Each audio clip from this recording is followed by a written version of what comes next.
Bismillahirrahmanirrahim. Assalamualaikum warahmatullahi wabarakatuh. Innal hamdalillah nahmaduhu wa nasta'inuhu wa nastaghfiruh wa na'udzu billahi min sururi anfusina wa min sayyiati a'malina. May yahdihillahu fala mudilla lahu wa may yudlilhu fala hadiyalah.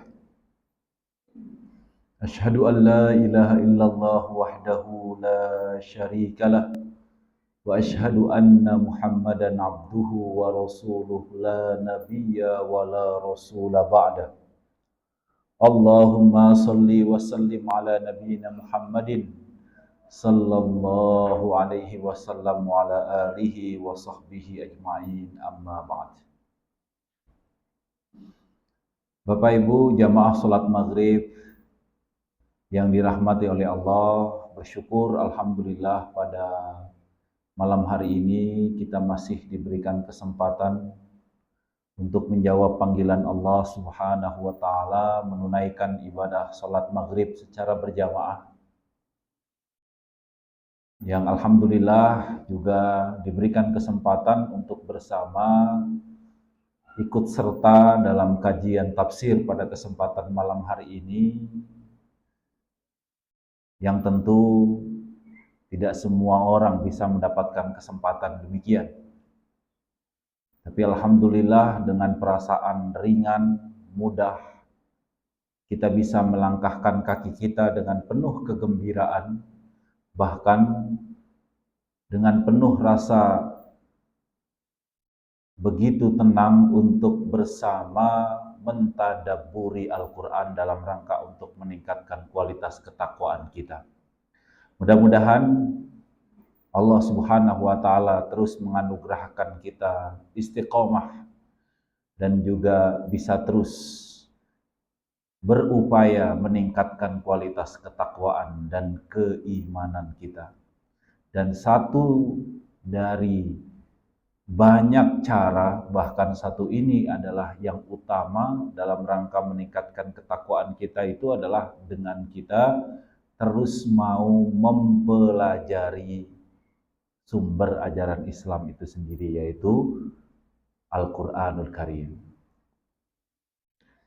Bapak Ibu yang dirahmati oleh Allah, pada kesempatan malam hari ini setelah beberapa waktu yang lalu kita membahas surah Al-Alaq, wahyu yang pertama kali turun, 5 ayat yang pertama. 5 ayat yang pertama pada surah Al-Alaq, di mana turun kepada Rasul sallallahu alaihi wasallam ketika Rasul bertahanus di Gua Hiro. Iqra bismi rabbikal ladzi khalaq, khalaqal insana min 'alaq, iqra wa rabbukal akram, alladzi 'allama bil qalam, 'allamal insana ma lam ya'lam. Nah, pada kesempatan malam hari ini kita akan membahas 3 ayat selanjutnya. Ya pelan-pelan aja ya Pak ya, nggak usah ngebut-ngebut, ini udah panjang-panjang nih. Nanti kalau kepanjangan, aduh, nanti nah kita akan bahas 3 ayat yang banyak kalangan para mufassir memberikan sebuah tema yang kaitannya dengan manusia dan kekayaan serta kekuasaan yang dialaminya. Di ayat yang ke-6 sampai ke-8, Allah Subhanahu wa taala memberikan sebuah pelajaran bagi kita, sosok seorang manusia yang dimana manusia yang dimaksud sesuai dengan asbab nuzulnya itu adalah Abu Jahal. Sebetulnya paman Rasul yang begitu tidak sukanya kepada Rasul sallallahu alaihi wasallam khususnya dalam rangka untuk memberikan perlawanan terhadap ajaran-ajaran ketauhidan, termasuk di dalamnya adalah ajaran-ajaran keadilan, persamaan, dan lain sebagainya, dan lain sebagainya. A'udzubillahi minasyaitonirrajim. Kalla innal insana la yadgha. Kalla innal insana la yadgha. Sekali-kali tidak. Kalla innal insana, sesungguhnya manusia itu la yadgha, benar-benar melampaui batas. Biasanya orang yang melampaui batas tuh lagi senang apa lagi susah, Pak? Ya, dua-duanya ya. Seringnya lagi senang apa lagi susah, Pak? Orang yang melampaui batas. Senang ya, Pak ya, biasanya. Karena dikaitkan ini ar-ra'ahu istaghna, ketika melihat dirinya serba berkecukupan. Istaghna, ketika merasa dirinya kaya, cukup.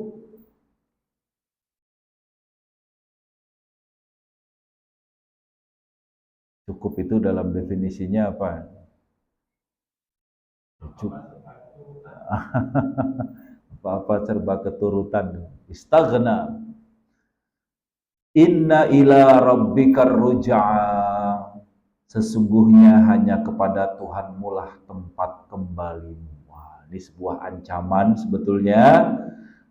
Dari 3 ayat ini kita diberikan sebuah pelajaran untuk jangan sampai kita gila terhadap harta, termasuk juga di dalamnya adalah kuasa. Jangan sok kaya, jangan sok mentang-mentang berkuasa.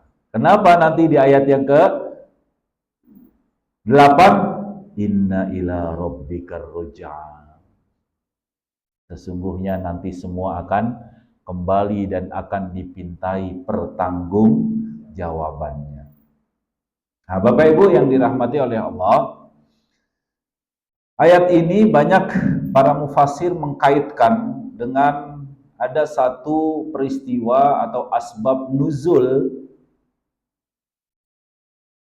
yang secara spesifik peristiwa itu adalah peristiwa dialog antara Abu Jahal dan Nabi kita Muhammad sallallahu alaihi wasallam. Karena nanti bicaranya soal Abu Jahal ini. Maka bicara tentang innal insana la yabgha, insan di sini kalau dalam arti yang sempit pada masa itu sebetulnya adalah respon terhadap Abu Jahal. Karena pada ketika itu dalam asbab nuzulnya diriwayatkan di sini diriwayatkan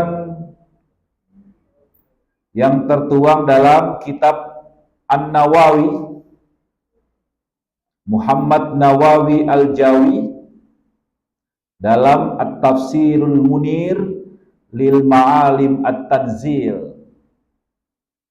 Nah, ini kaitannya dengan apa? Banyak dikaitkan dengan bahwa ini adalah sosok Abu Jahal. Di mana pada satu ketika informasinya Abu Jahal berkata kepada Rasul sallallahu alaihi wasallam, "Wahai Rasul, memang kamu mengira," katanya, "seorang yang orang-orang yang cukup itu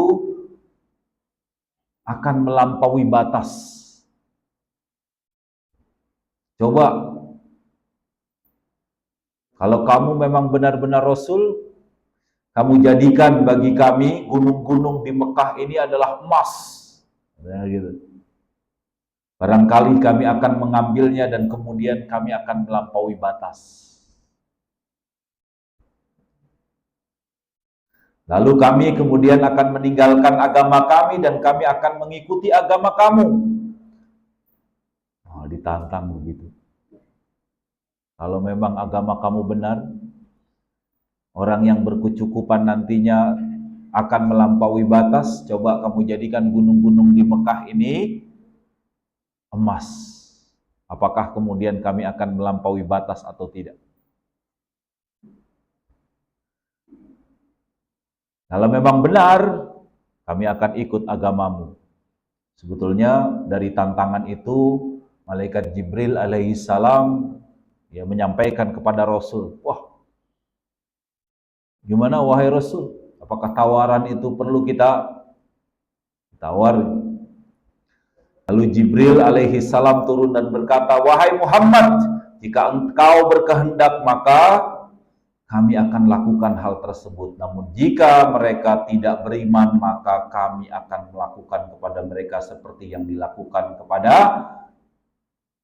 Ashab Maidah. Dalam arti di sini adalah orang-orang yang dihancurkan.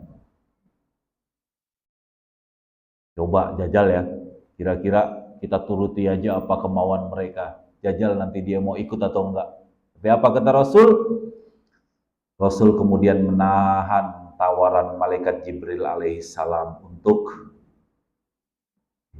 untuk memastikan dan menyelamatkan mereka. Karena memang potensi manusia itu potensinya melampaui batas.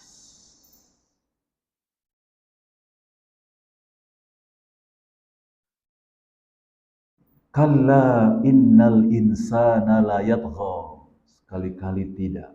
Ini sebuah ungkapan yang menunjukkan sebuah kepastian. Al-insan, banyak para mufasir menyebut di sini adalah Abu Jahal.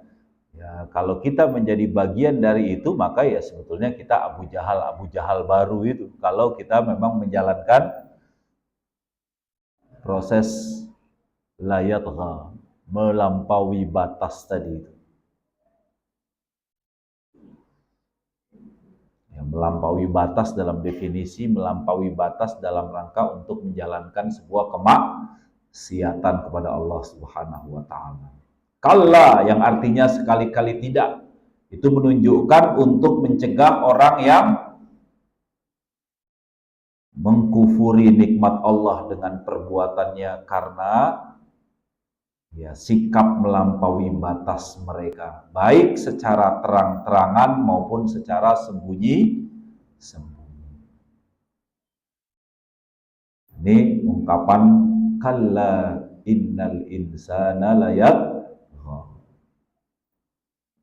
Kenapa? Karena ar-ra'a mustaghna. Ya karena kecukupan.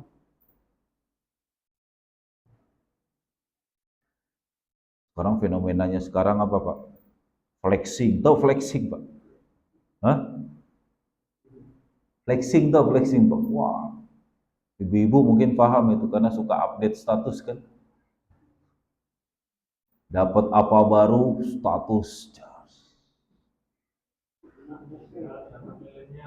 Zaman milenial tuh flexing, Pak. Wah, perhiasan baru, posting. Just.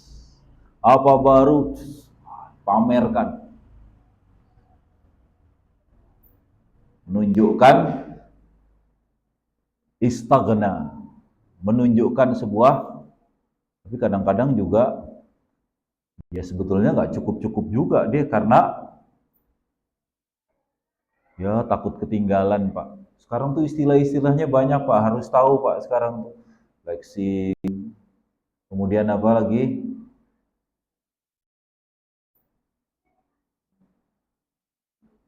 Ya, dia nggak boleh ketinggalan itu. Gitu?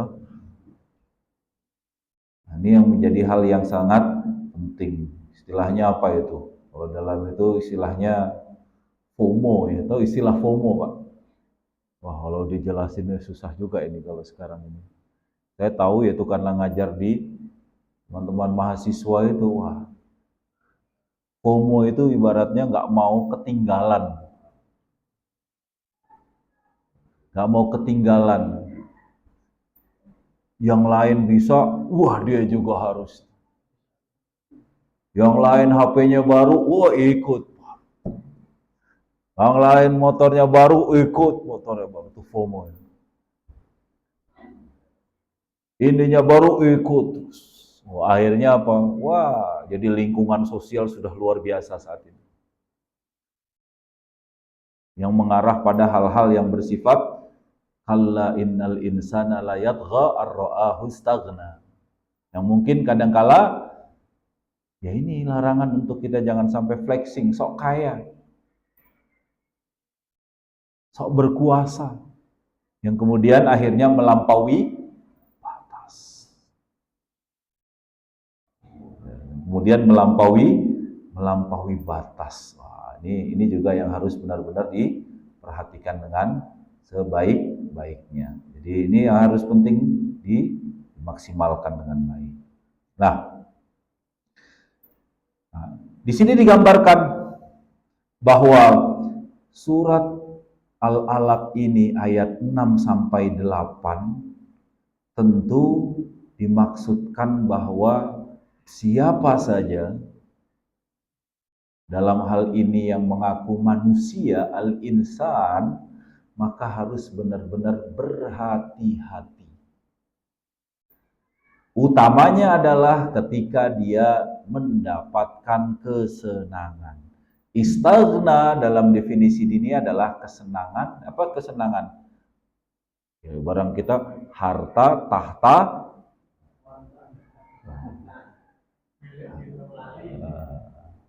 istaghna itu yang istaghna itu.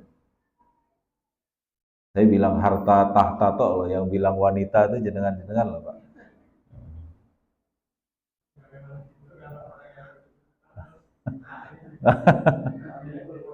Wah, istaghna, melampaui batas.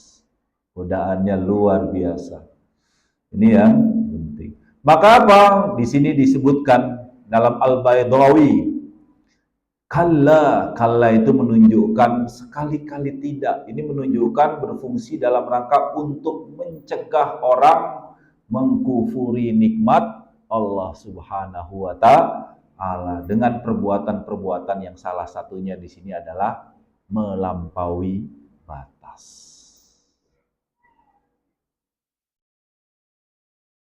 Karena nggak disebutkan di sini melampaui batasnya yang seperti apa.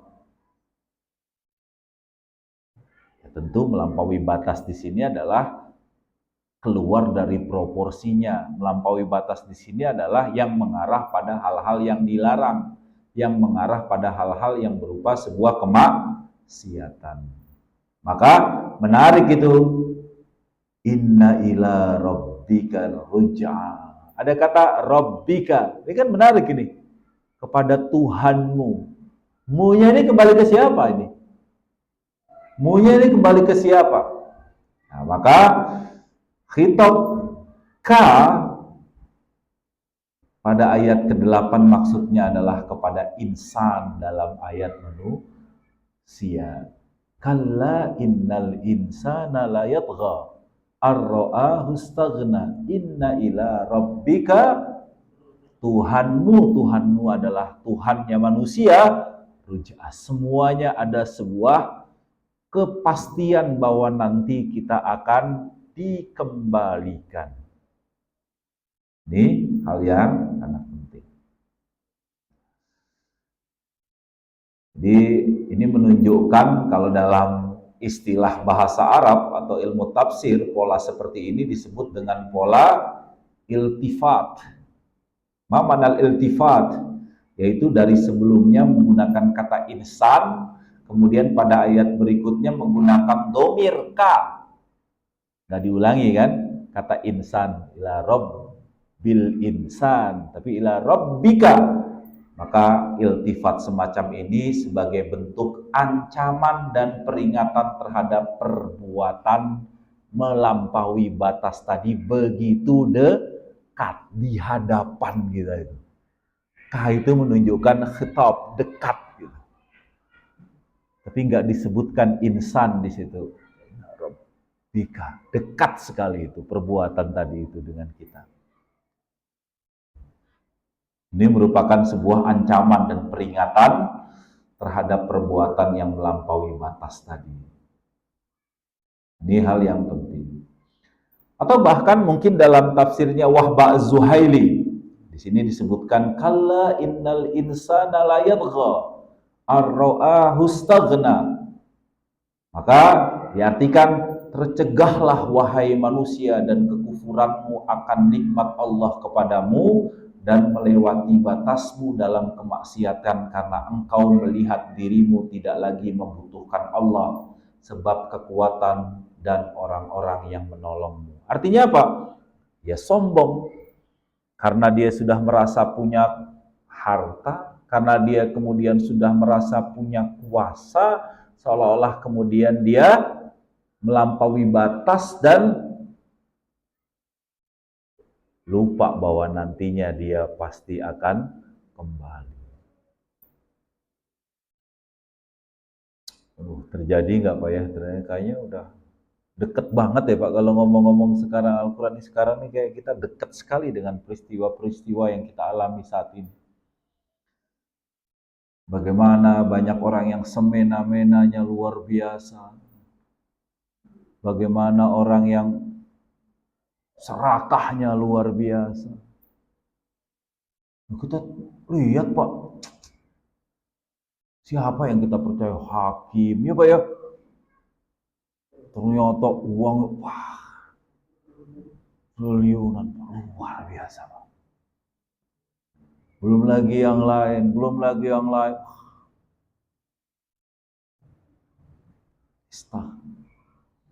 Bandar-bandar, ya Pak. Stagna, dia lampaui batas, dia rusak semua elemen. Apalagi sekarang itu miras. Saya rasa bosnya 1, 2, 3 lah. Dan lain sebagainya, luar biasa. Inna ila rabbika ruj'a, seolah-olah kemudian dia dilupakan untuk nantinya akan dikembalikan. Maka bisa dikatakan tiga ayat ini menjadi ayat yang harapannya menjadi peringatan bagi siapa saja, khususnya kita sebagai umat Islam, untuk bisa memposisikan diri kita untuk bisa benar-benar proporsional. Nyata bahwa ini jelas-jelas berkaitan dengan kita, siapa? Manusia. Di mana kita bisa temukan bahwa manusia saat ini ya tentu ada orang yang tingginya minta ampun dengan uangnya luar biasa, tapi ada orang yang titik rendahnya minta ampun. Luar biasa. Ini yang mungkin harus benar-benar menjadi sebuah peringatan kepada kita.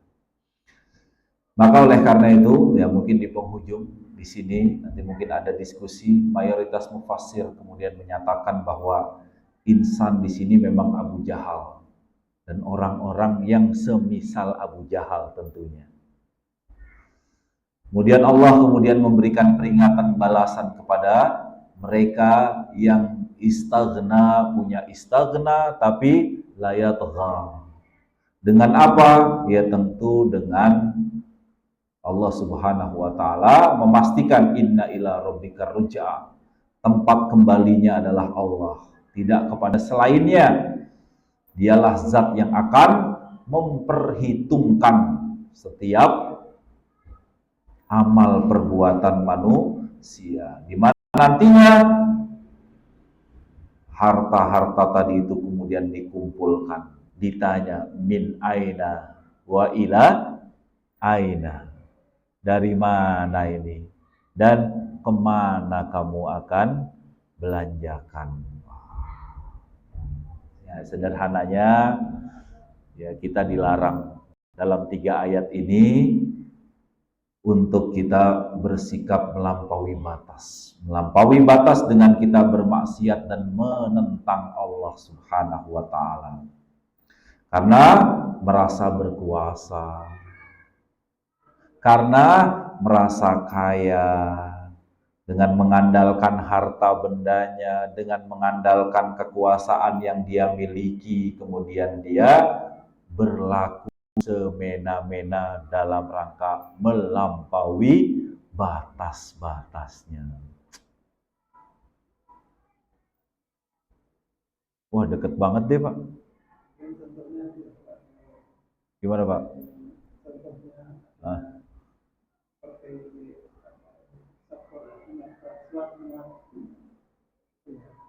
bisa? Iya. Nah, aktivitas tadi itu aktivitas yang bisa jadi juga semua sisi itu dari bagaimana proses hakim dengan yang mungkin terdera hukum. Mungkin juga yang lain, apa misalnya orang bilang ya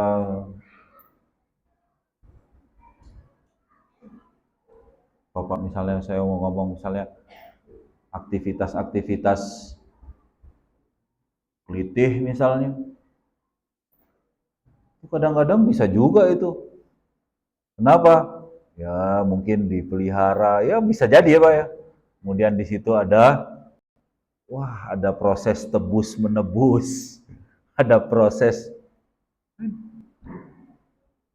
izin operasional misalnya. Mas sekarang Pak lagi rame Pak, outlet berapa itu Pak? Bagian dari proses aktivitas yang bisa jadi juga ada proses yang bersifat transaksional, yang mungkin bisa melampaui batas. Atau orang anak budak, lu punya uang, lu punya kuasa. Kamu punya, maka kamu, ini itu dalam definisi yang dia lupa. Inna ila rabbikar ruja'ah. Maka simpulan inna ila rabbik. Maka tapi tentu tidak juga bersifat kita sebagai umat Islam ya pasif, kemudian pasrah, kemudian juga tidak melawan kemungkaran dan lain sebagainya dan lain sebagainya. Tentu tidak ya Pak ya. Tentu kita dituntut juga untuk bersikap aktif. Kalau tahu bahwa itu adalah salah, maka kita berani untuk melawannya. Kita berani untuk nahi mungkar. Itu menjadi bagian dari peran dan tugas fungsi kita. Kenapa kita mau melawannya? Karena inna ila rabbikar ruja'ah. Kalau kita diam saja, maka sama saja kita menjadi bagian dari itu atau bahkan bisa jadi seolah-olah kita menyembunyikan hal-hal yang mungkin bersifat kemaksiatan untuk kita diamkan. Ya jangan-jangan ini begini semua karena kita semua diam. Yes, sembuhlah. Karena kita akhirnya pasrah, ya mereka meraja, ya sudah, layatgha, bikin kayak kita ya dibodohi terus, biarin kok, diem doang kok mereka dan lain sebagainya. Tapi ketika kita mau juga ikut bagian dari ikut serta bahwa ini sebuah kemungkaran yang harus benar-benar kita, itu menjadi hal yang penting. Ya, dimulai dari cakupan lingkup yang paling kecil, Pak. Dari keluarga. Gimana di keluarga kita bisa kalla innal insana la yatgha ar-ra'ahu istaghna. Gimana kita memposisikan diri di keluarga tidak melampaui batas dalam lingkungan keluarga. Artinya tidak melampaui batas di sini artinya adalah bagaimana benar-benar memastikan bahwa proses pendidikan di keluarga adalah proses pendidikan terbaik, gitu kan? Mulai dari kecil. Bukan berarti iya enggak, tapi kalau kita mulai dari cikupan yang kecil, kita jaga lingkungan terdekat kita, ku anfusakum wa ahlikum, ya udah kita jaga, bentengi keluarga. Kalau Bapak ikut serta di keluarga, saya, Bapak, semuanya, Ibu, semuanya, maka akan menjadi sebuah gerakan positif yang kemudian akan melahirkan generasi-generasi yang kuat. Tapi kalau kemudian kitanya juga lepas di keluarga, mereka anak-anak kemudian mendapatkan ya proses pendidikan-pendidikan yang tidak tepat dari mereka-mereka yang bertingkah laku melampaui batas, terjeratlah kemudian anak-anak kita dan kemudian bablas. Kan serangannya ke siapa Pak? Memang narkoba. Serangannya ke siapa itu? Kalau enggak ke generasi-generasi muda. Miras. Serangannya ke siapa itu? Kalau enggak di bocah-bocah SMP itu Pak, rata-rata Pak. SMA muda-muda. Terus mungkin hal-hal yang bersifat yang lain. Ya karena mungkin serangannya narkoba, minuman keras, akhirnya kemudian terimplikasi dengan hal-hal yang lain yang bersifat perkelahian, penganiayaan, dan lain sebagainya, dan lain sebagainya. Maka dalam cakupan yang kecil, baru kemudian nanti lebih besar, lebih besar, lebih besar, lebih besar.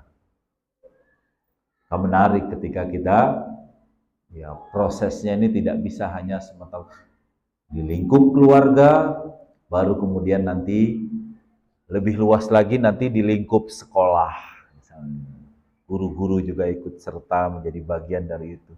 Baru kemudian dalam lingkup masyarakat, baik dimulai dari RT-nya, kemudian RW-nya, dan lain sebagainya, dan lain sebagainya. Istagna. Nah ini yang harus diantisipasi Pak. Kecukupan. Maka banyak 3 ayat ini didokumentasikan dalam berbagai macam tema yang kaitannya dengan hati-hati ya, dengan kecukupan harta dan kuasa. Kecukupan harta dan kecukupan kuasa itu kemudian membuat kita lupa karena kita bisa menghalalkan segala cara untuk kekuasaan dan juga untuk harta. Monggo, ada yang mau disampaikan, Bapak? Monggo, Pak. Waalaikumsalam warahmatullahi wabarakatuh.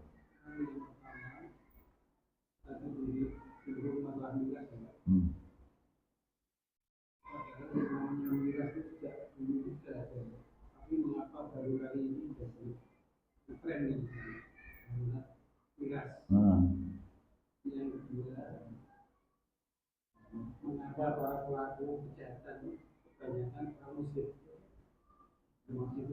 Ya, ya yang pertama mungkin kalau kaitannya dengan miras ya Pak, ya memang regulasinya kan nggak ada larangan juga untuk menjual miras dalam regulasi kita ya kan. Tapi regulasi kita kan ada proses pengaturan, ya toh, pengaturan dalam baik dimulai dari distribusi maupun penjualan miras. Tapi saat ini kan pengaturannya tadi itu tidak terkelola dengan baik. Karena nggak sembarangan, ini yang beli boleh, ada regulasi, yang beli harus orang dewasa. Ini siapapun, nah, mungkin regulasi-regulasi begitu. Termasuk juga di dalamnya adalah proses-proses yang lain, baik perizinan operasional penjualannya dan lain sebagainya dan lain sebagainya. Ya sebetulnya ini juga bagian dari introspeksi yang seperti halnya saya bilang tadi. Sikap cuek kita di keluarga, sikap cuek kita di tengah lingkungan sekolah, di tengah masyarakat dan lain sebagainya, akhirnya ya tidak ada. Ya, sebetulnya mereka produksi kalau kita punya ya kekuatan yang sama kan nggak laku kan nutup sendiri ya Pak ya. Logikanya kan begitu. Tapi ya sama-sama. Mereka jihad dengan promosi-promosinya, mereka jihad dengan wah sana sini untuk bisa mengatur regulasinya supaya penjualannya begitu masif dan mudah. Nah, tapi kita juga harus mengiringinya dengan melakukan proses pendidikan-pendidikan terbaik untuk generasi-generasi kita sehingga mereka benar-benar punya tameng yang kuat di tengah derasnya berbagai macam cobaan-cobaan yang ada. Saya rasa itu kuncinya. Jadi ya dari dulu ada ya, cuman kan kita harus berikan perlawanan di mana dia keluar dari ya, regulasi-regulasi yang memang secara spesifik sudah diatur bersama. Jualnya gimana? Kan diatur, siapa yang boleh beli, kan diatur. Kemudian seperti apa, kan diatur. Nah, ini kalau udah dijual bebas sedemikian rupa seperti halnya jual es teh. Nah, ini yang kemudian harus benar-benar kita luruskan. Karena Ini tidak saja bagian dari musuh Islam ya saya rasa, tapi juga sebetulnya adalah musuh seluruh umat manusia. Karena yang terancam itu adalah kemaslahatan, Pak. Keselamatan manusia semuanya. Bukan hanya sekedar umat Islam. Ya, ibarat kisah, hah?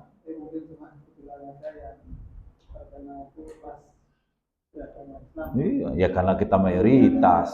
Ada juga, ada juga yang non Islam juga punya pengaruh-pengaruh yang besar kaitannya dengan miras tadi. Dan yang kedua, ya karena kita mayoritas juga itu satu. Kemudian yang kedua, banyak juga sih Pak sebetulnya.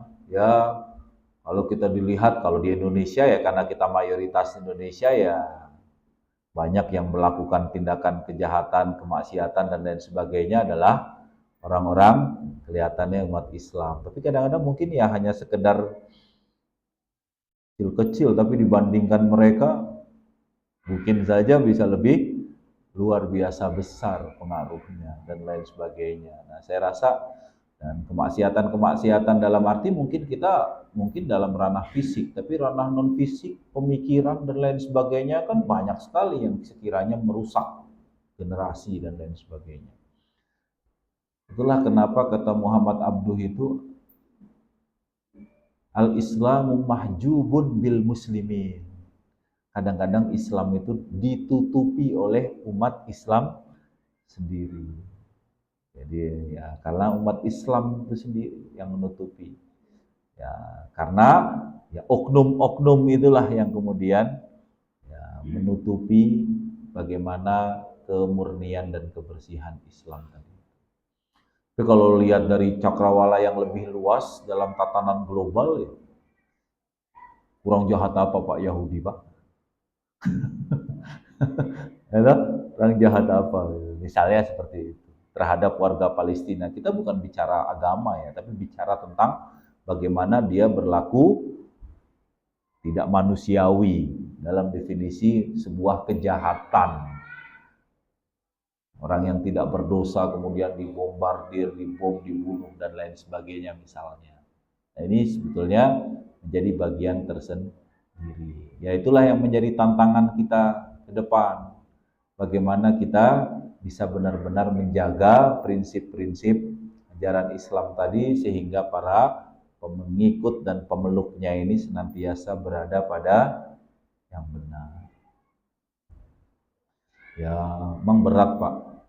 Musuh kita kan sekarang 3 nih Pak. Lingkungan sosial, tekanan sosial, sama media sosial. Nah, itu 3 Pak. Lingkungan sosial kita ini luar biasa Pak. Luar biasa. Bagaimana kemudian, di tengah anak-anak muda lah mungkin saat ini, luar biasa. Ditambah lagi adanya tekanan sosial yang ada ketimpangan dan gap luar biasa. Yang kaya kelihatan kaya sekali, yang susah kelihatan. Ada tekanan sosial yang akhirnya adalah menghalalkan segala cara. Hidup cuman sekali ini. Maka ya udahlah, manfaatkan hidup ini. Perjuangkan hidup ini dengan cara apa? Perjuangannya dengan cara menyakiti orang lain, bodoh amat. Atau bahkan kemudian mengganggu hak orang lain, bodoh amat. Yang penting saya selamat. Nggak ada lagi Pak etika. Ya? Nggak ada lagi kemudian rapenak, nggak ada Pak. Semuanya ini udah dicontohkan oleh dari yang paling tinggi ya. Nggak ada lagi kemudian akhlak, karakter dan lain sebagainya. Ini yang kemudian menjadi introspeksi kita juga. Nah itu yang menurut saya ya.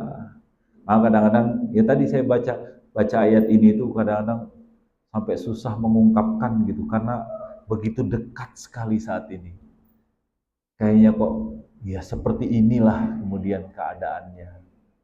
Kayaknya kok misalnya ada Abu Jahal gitu di hadapan kita gitu.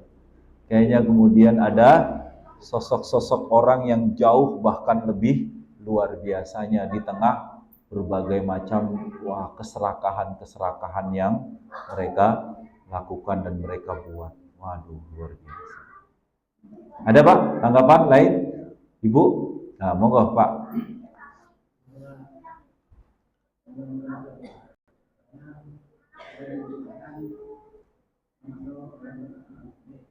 Pripun Pak? Ah. Ah.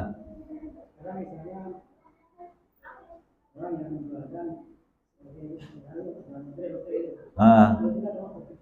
Ah. Ya. Ah. Ah. Ah. Iya Pak. Bagian dari itu. Maka sebisa mungkin untuk bisa ya mencari yang lebih baik dan ya, innamal khamru wal maisiru, segala sesuatu yang bersifat judi, wal adzam ridsun min amali syaitan fajtanibuhu, maka kita diperintahkan untuk menjauhinya. Masuk, iya, termasuk. Maka misalnya, gimana kalau saya kerja di sana? Kamu di mana? Kerjanya di mana? Kerjanya di pabrik minuman keras, apa hukumnya? Ya, secara spesifik, kalau memang dia belum ada pekerjaan yang lain, oke lah, itu ya, dalam arti dia berupaya untuk mencari pekerjaan yang lebih baik. Kalau dia sudah dapat pekerjaan yang lebih baik, baru dia segera pindah untuk dari pekerjaan itu. Kalau dia yakin dan percaya, ya udah pindah segera untuk cari pekerjaan yang lebih baik. Ya kan ya Pak? Jadi itu harus begitu. Kalau interaksinya dengan yang itu ya maka menjadi bagian dari itu. Nah, sekarang kemasannya juga luar biasa. Kemasannya juga luar biasa, sangat-sangat halus.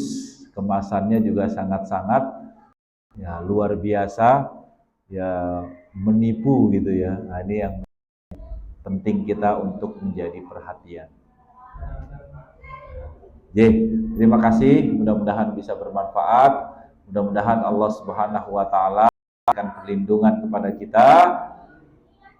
Kita diperintahkan, bukan berarti kita tidak boleh berkecukupan, harus berkecukupan, tapi tidak melampaui batas. Karena kecukupan kita, harta kita, kekuasaan kita, kita bawa sebagai amal ketika kita dikembalikan. Wallahu a'lam bishawab. Assalamualaikum warahmatullahi wabarakatuh.